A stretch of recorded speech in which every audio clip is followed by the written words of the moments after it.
Hi guys, this is Dr. Aeronautics. Today we're going to be doing the first career scenario of the new Washington to Baltimore route. This is a typical day with the Acela Express. We're going to be going from Washington to Baltimore and stopping at BWI Airport. Track maintenance is being performed between Landover and Carroll, so ensure you properly warn the crew of your approach. So that means we're going to need to run the horn. A quick note, I apologize if you guys have seen my videos recently. There's some really bad microphone noise in there. I don't know what happened. For some reason, my headset mic started making weird scratchy noises. So I figured, okay, I need to turn the gain down. But then my voice cut out because I was below the cutoff limit. So then I decided, okay, I would move my my voice closer, and then you ended up with a bunch of microphone in the mouth kind of noises. And so then I said, okay, well, this is no good, so we're gonna have to turn the gain up. And when I turned the gain up, the background noise, not in the room, but in the lines of the sound cards or something, is just so terrible that I can't run it. So I've had to connect in my external microphone, which I typically only do for my best videos, but I guess I'm gonna have to do it all the time now because this seems to be the only solution. Anyhow, let's get started. Okay, that's very nice. So the game starts paused. I do like that. I'm not planning to make this a review, but if I see something that is just itching me and, as incorrect, I'm going to point it out. So today we'll be operating number 2158 en route to Penn Station. My guess is departures at 9 o'clock, which is scheduled to depart at 9 o'clock. That's as they do it. So ensure the train is ready to leave at that time. However, do not depart until instructed by the conductor. K-Tower dispatcher has not issued any temporary speed restrictions, so your departure should be fairly routine. Open the doors to finalize boarding. Very nicely written.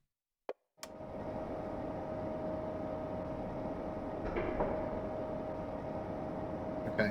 And as I recall, this is a slightly upgraded version of the Acela Express. I don't know if maybe they changed the physics. The first Acela Express topped out at 155 miles an hour, which is incorrect. It is able to reach speeds of 180 miles per hour, so that's not correct. I think the original one is not correct. I think I have actually boarded an Acela Express on track 19 before. It was either 9. Oh, it's definitely not there. Yeah, it would have been 19. I think I also have a picture of myself next to one of those. So this is a location that you would be boarding an Acela Express from.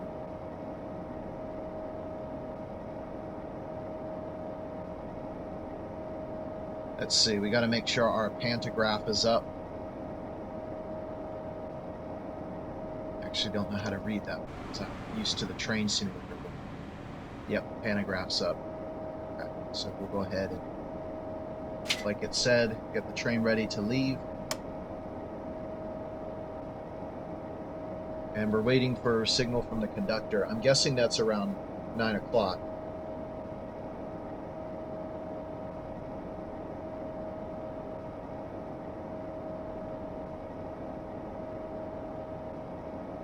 Let's see how close the rear of the train is to the buffer. They tend to get these trains really close to the yeah, so the 2014 is a lot more realistically close than 2005, but I don't think it matters all the time. Oh, they've replaced the tail lights with the LEDs.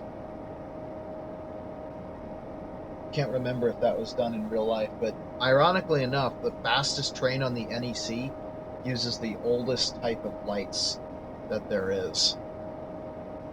Incandescence. That's pretty funny. That's how you know they're getting ready to be replaced.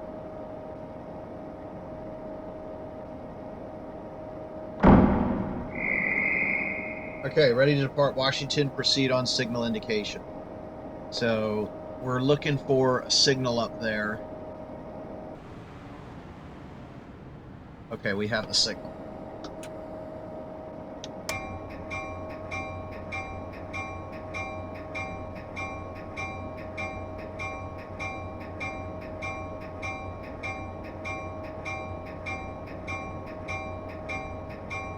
And this is going to be slightly challenging for me because I'm going to want to do the speed limits as they are in real life, but that will not get me points on this scenario, which is, I want to do it realistically as intended. That being said, the speed limits have been almost totally realistic for high-speed trains, so they should end up working out very well.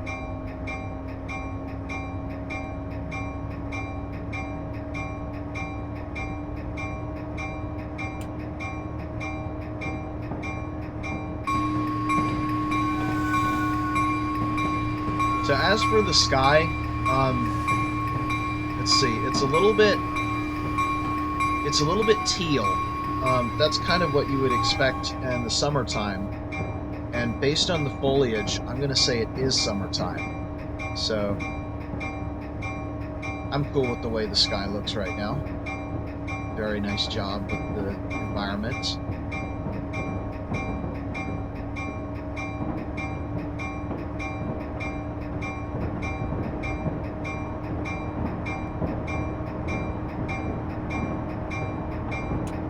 Okay, passing under signal bridge H.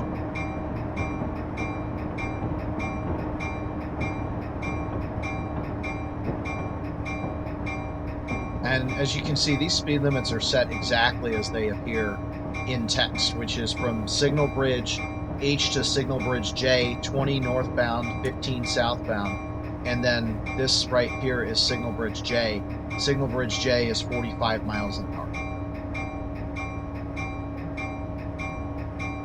Okay, on the left is the Rhode Island Avenue, not Rhode Island Avenue, Noma Gallaudet University Metro Rail Station on the Red Line.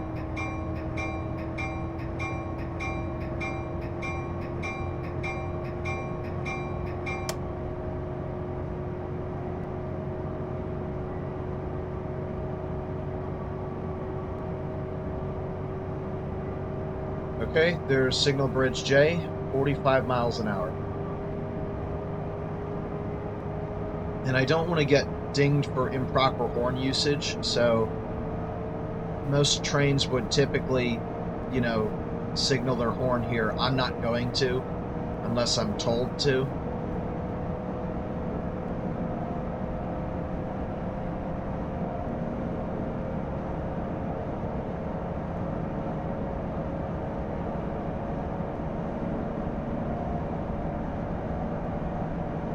Okay, New York Avenue, milepost 135.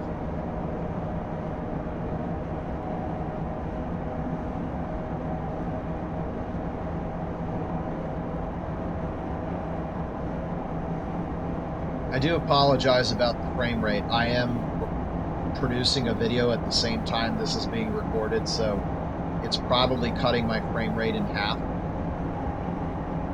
My hope is that in the next mile it gets a lot better.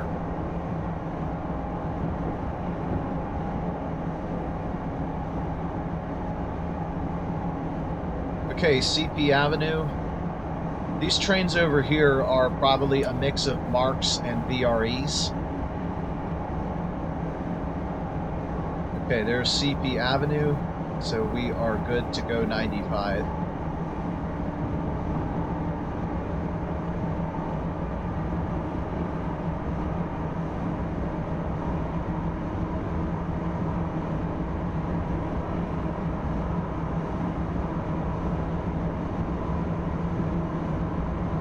Okay, train dispatcher to 2158.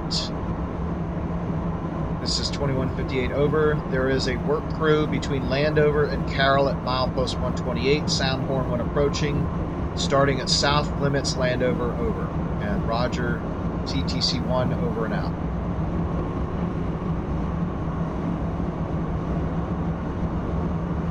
The people that were involved in making this route, I'll tell you, they really get the corridor. That's exactly how it would sound. I can listen to corridor communications on my one-way radio scanner.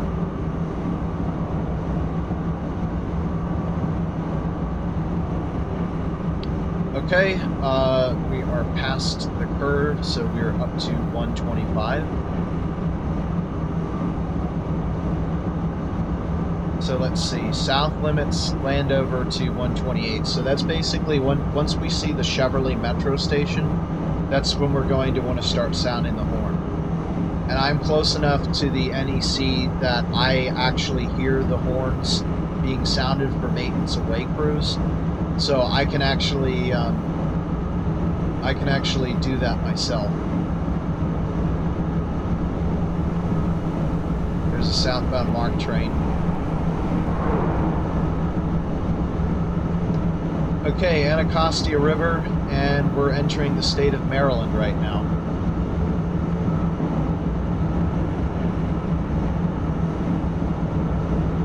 You know what's crazy is I saw a train driving simulator for the Acela Express in Wilmington, and it's amazing how realistic that looked then, and now it's incredible how much better this looks than the original simulator to train people how to drive the Acela Express. This has about 5 times as much detail.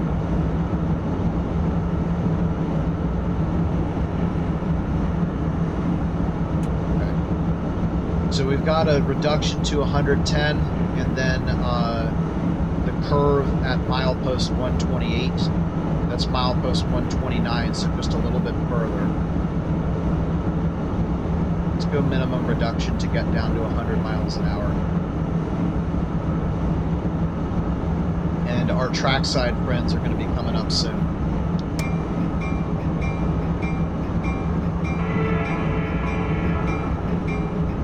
I'm going to need a little bit more braking power here to get the train down.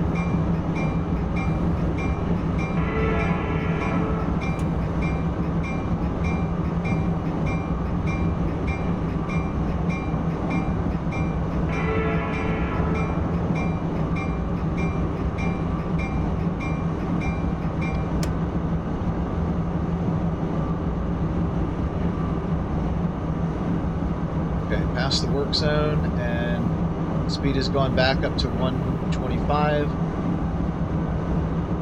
This should be interesting. We're gonna cross the New Carrollton platform at high speeds.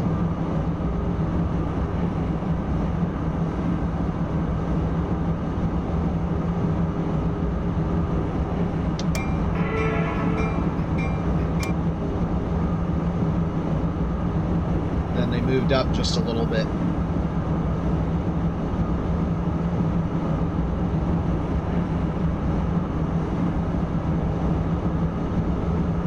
I've never been dinged on running the bell incorrectly, so I'm actually going to put the bell on now for New Carrollton. NORAC rules specify that if you're going more than 60 miles per hour, you got to put the bell on.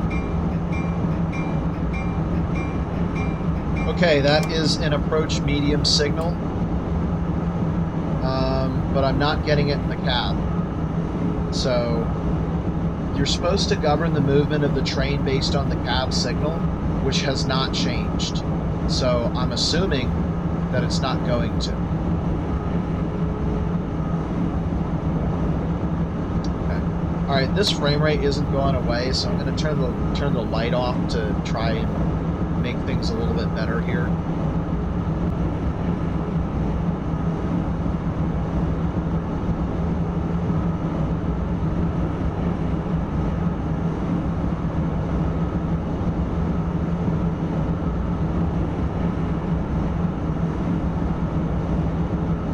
Okay, that's Maryland Route 564 on the left, which means we are entering Seabrook. And we're coming up the number 2 track, which is what would be expected for an Acela running this part of the corridor. They typically put the northbounds on number 2.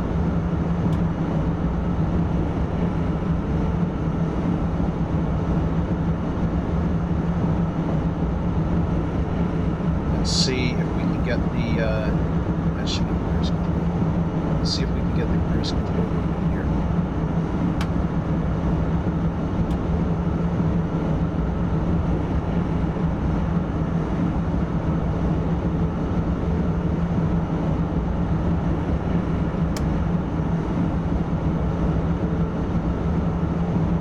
So what's supposed to happen is you're supposed to have that little dial on the Acela is supposed to move up, and it's not. So either cruise control doesn't work, or it works differently on this version of the Acela than the other version of the Acela. Which so far, not much has changed with it.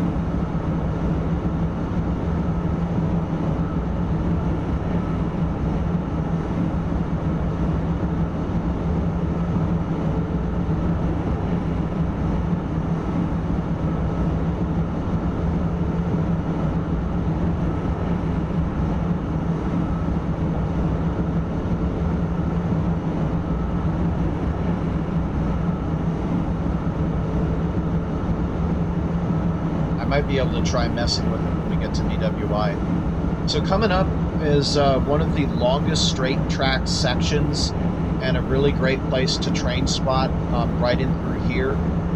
This runs from milepost 122 all the way up to milepost 120.5. So a full mile and a half you can go through this segment here with a straight track.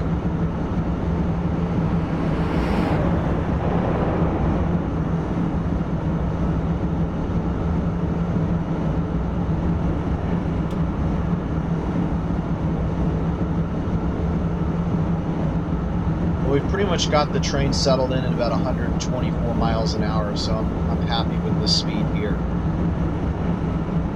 Here's the buoy Y. That's the Popes Creek secondary down there.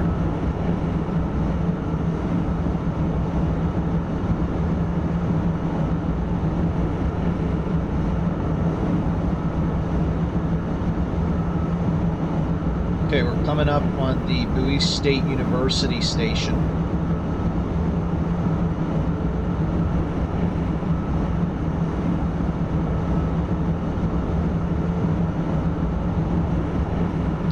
Passing a stop train, that means you put the bell on for the NORAC rules.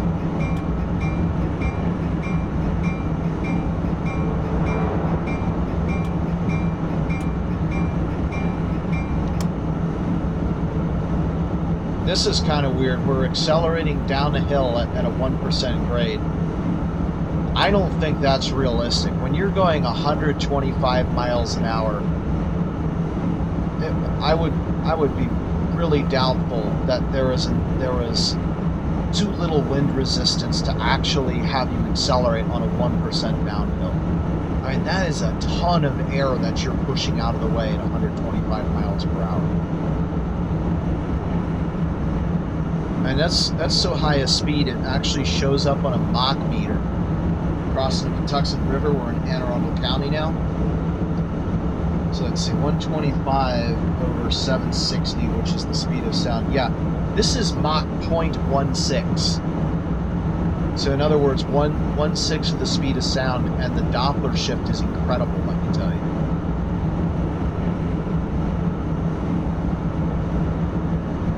Okay, here's the Grove Cut.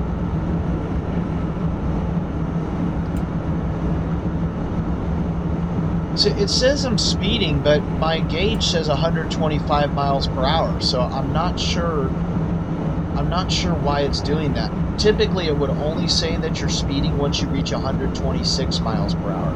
That's what I remember from the old versions of Train Simulator, but I guess they might have changed that. So because I've seen me speeding at 125, I'm going to use 124 as my new maximum achieved speed. It's just too risky to go all the way up to 125. I'm not aiming for a perfect score because I'm not, I'm not a perfectionist. I do want gold, but I don't need to get you know, a perfect score. I'm not hyper competitive in that way, unless I really wanted it. But I mean, there's really no need to.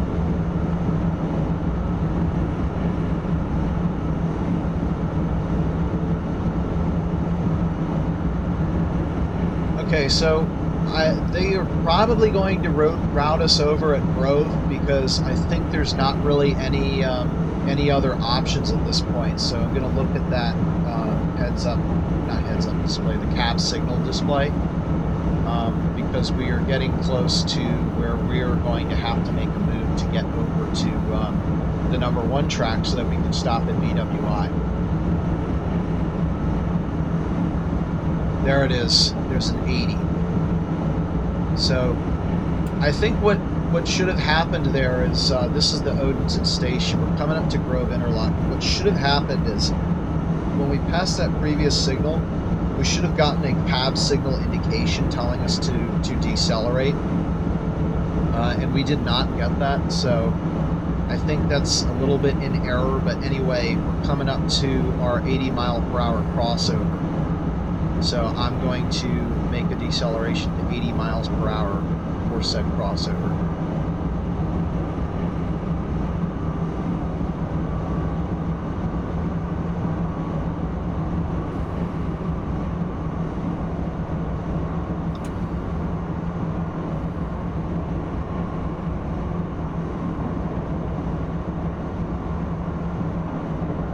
Okay, transiting Grove Interlocking from the number 2 to the number 1. And we have a cab signal indication, which means as soon as we clear the interlocking, we are good to accelerate to the track speed limit of 110. There we go, which is the speed limit on the number 1 track. It's a little bit slower.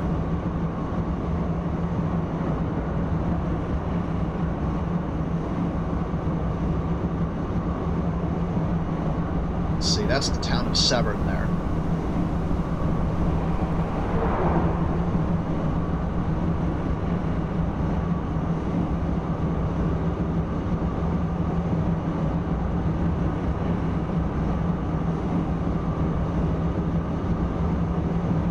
Okay, and this is going to be a little bit challenging because, you know, there's that 90-mile-per-hour speed limit, and other than that, we have to make a stop from 90 miles an hour, which is pretty challenging. It's not like we're going to go, well, at least I don't expect us to go down in stages. So we have to be ready for that stop as it approaches.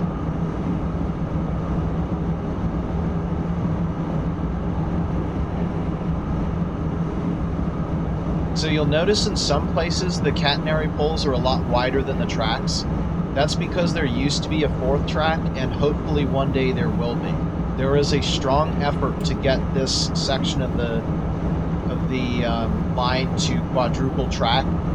The Washington and Baltimore areas continue to grow faster than any other cities in the Northeast region, and it is making it necessary to add a 4th track to this section of the corridor because the MARC is pressing the NEC to its 3-track limitation in this area. So typically what they do is they'll run the Acelas north and south on the number 2 track, and generally the Amtraks and MARCs will run south on the number 3 track. So it's a little bit challenging trying to juggle all the trains coming through. So obviously, if you run the Acelas north on number 2 and the Acelas south on number 2, one's got to give at some point. So, and that's where you use the number 1 track. Okay, there's our 90 for BWI. So at this point, I should start thinking about slowing down for it.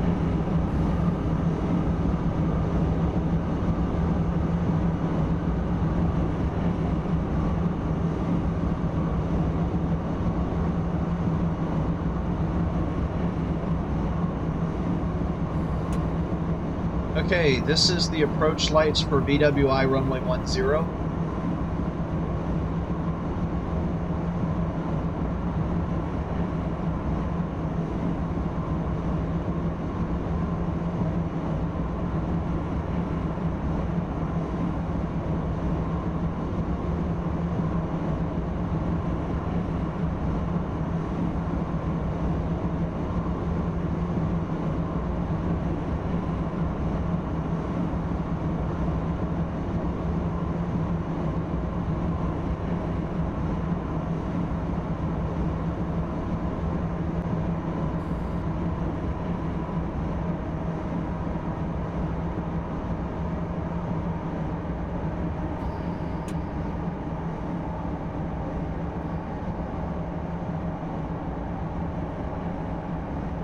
Okay, BWI station, track 1.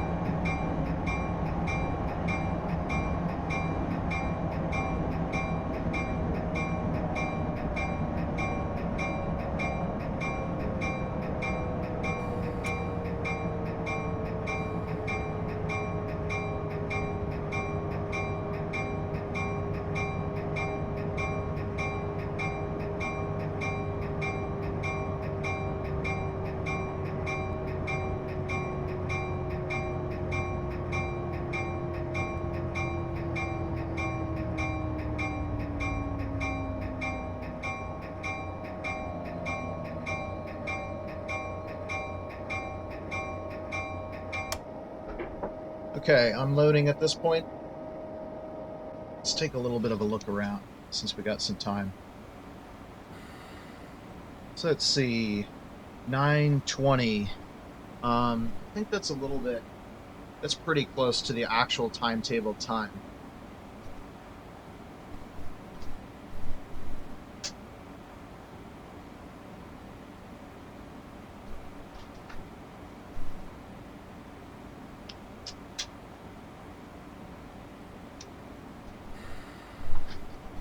Looking into the discontinued Amtrak system timetable, for an Acela leaving at 9 a.m., BWI would typically show up at 9:21. But then again, I'm using a 2010-2011 timetable, so perhaps they've increased a couple speed limits over the years. Okay, 21:58, time to go. Next stop is Baltimore Penn Station.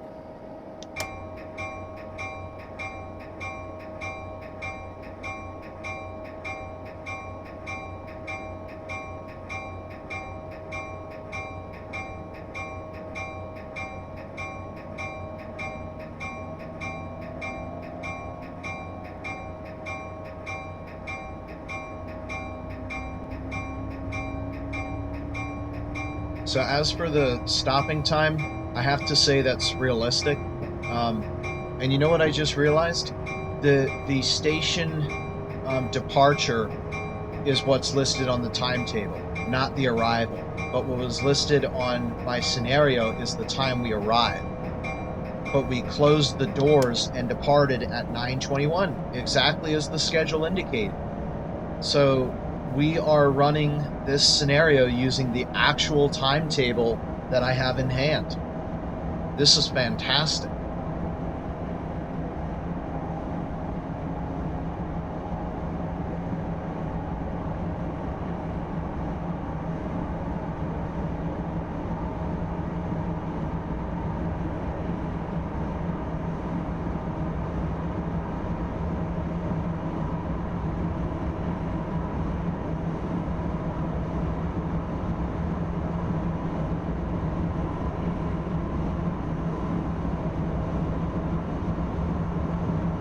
And you know what? I'm going to save just in case we run out of memory. I really don't want that to happen.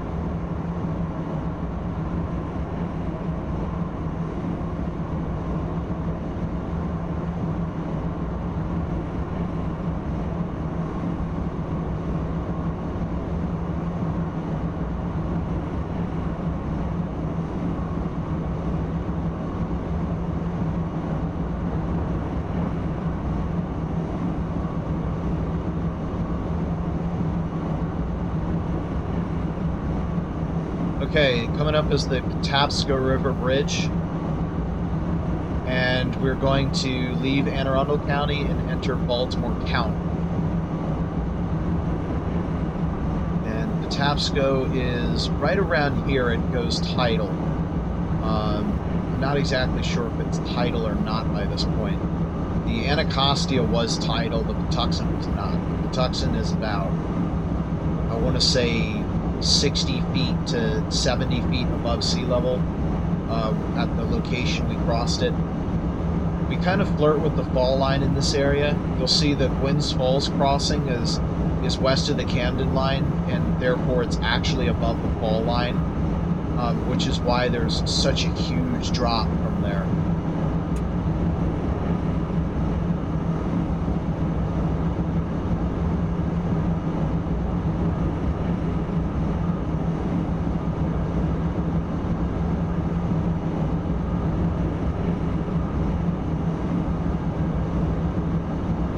Generally, if you're below the fall line, your rivers are glassy, and your bridges are very low.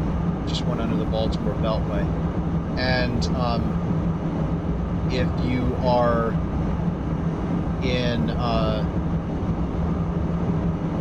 if you're above the fall line, your rivers are rocky, the sides are steep, and your bridges are high.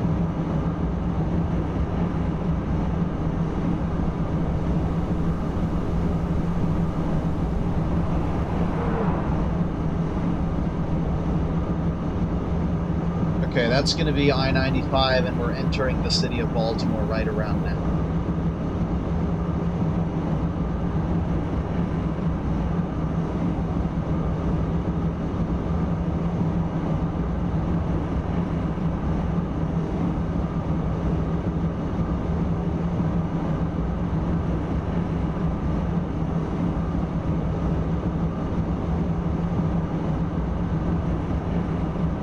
Okay, we've got a reduced aspect here, signal speed of 20, which means that's an approach.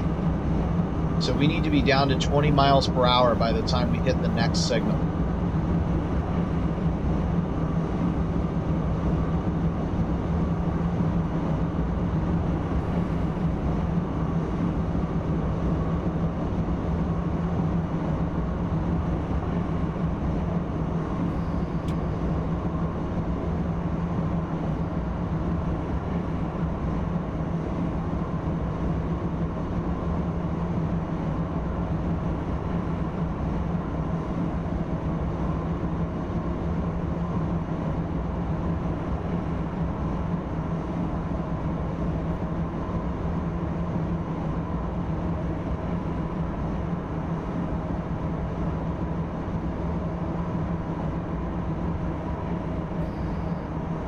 All right, Frederick Road S-curve.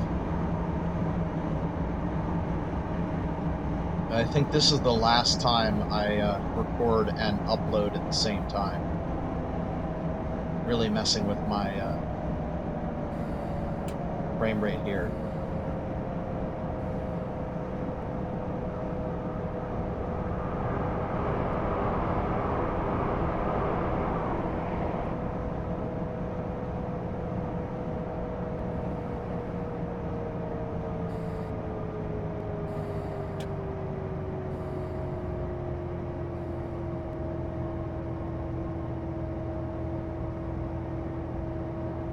Okay, and I'm seeing a clear. All right, that's a clear.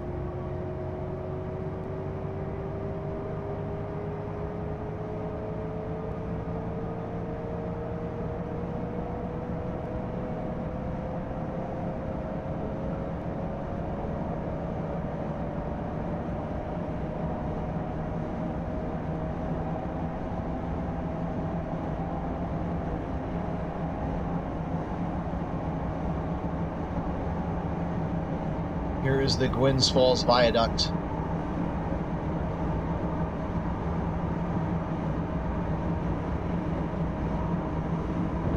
And that is the difference between a bridge above the fall line and a bridge below the fall line.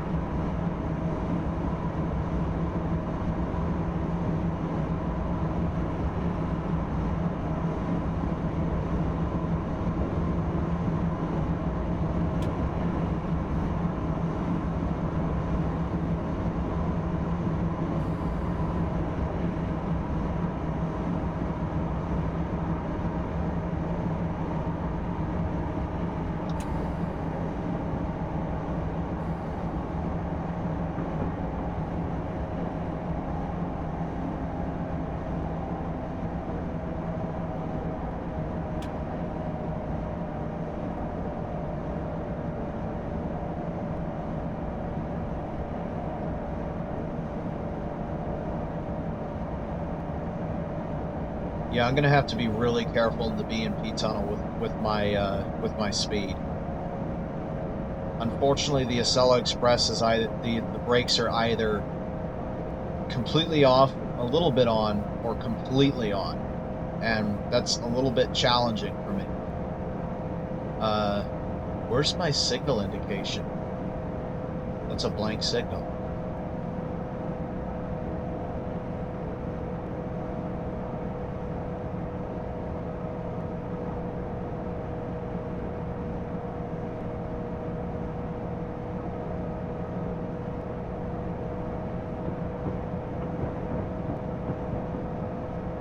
And typically the trains would sound their horn upon entering the B and P tunnel, but I don't want to get an improper horn use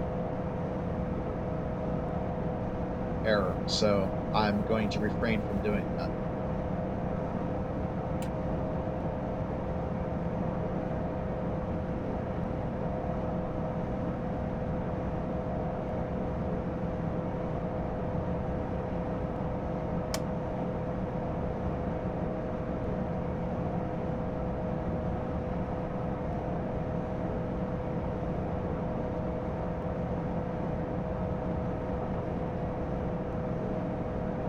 Okay, that is an approach. That's a proceed prepared to stop at the next signal. And we have to be doing no higher than 20 miles an hour at the next signal.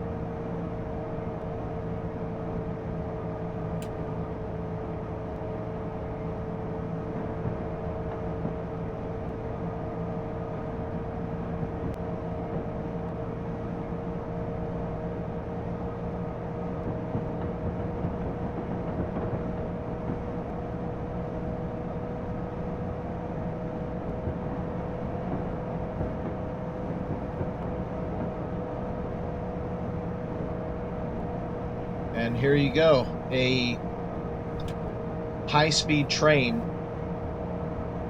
built for the 21st century, going through a tunnel built shortly after the Civil War.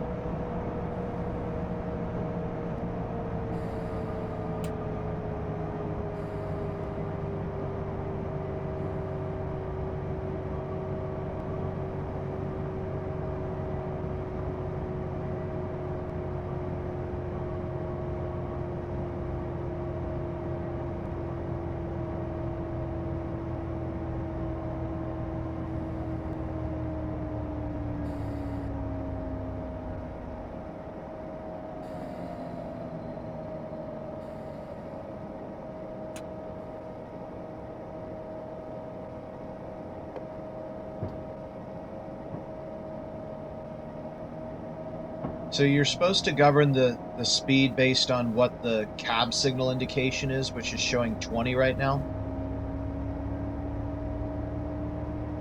Yeah, the next is restricting. So even though that signal was displaying a stop, because my cab speed says otherwise, we were okay there.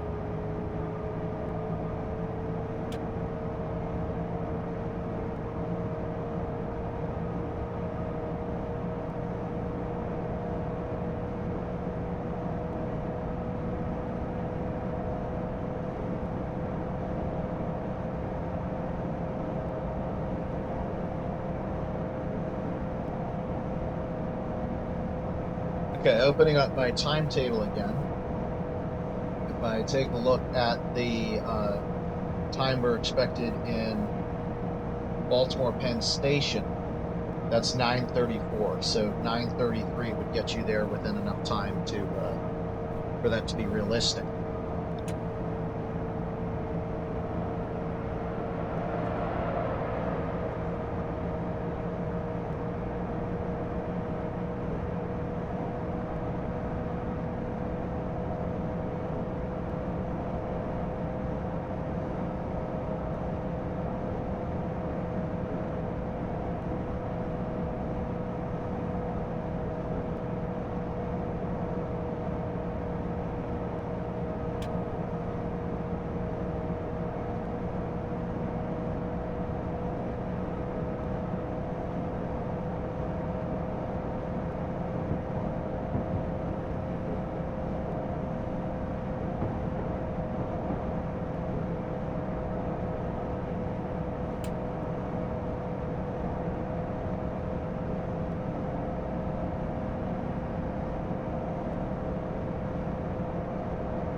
Okay, unfortunately, we're going to be a little bit late. It might be due to my lack of coordination between the cab signal indication and what I'm getting trackside. That's something that I guess I have to feel out a little bit more to trust the what I'm seeing on the signal speed display. And well, to some degree, because it says 20, but I can do 30 legally.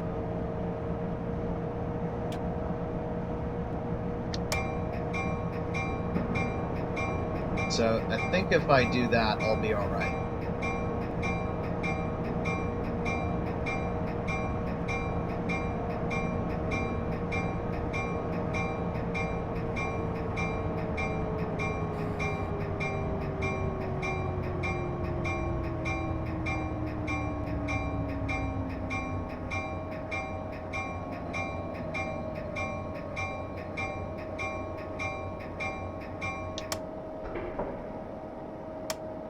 All right, let's see how many points I get off for this.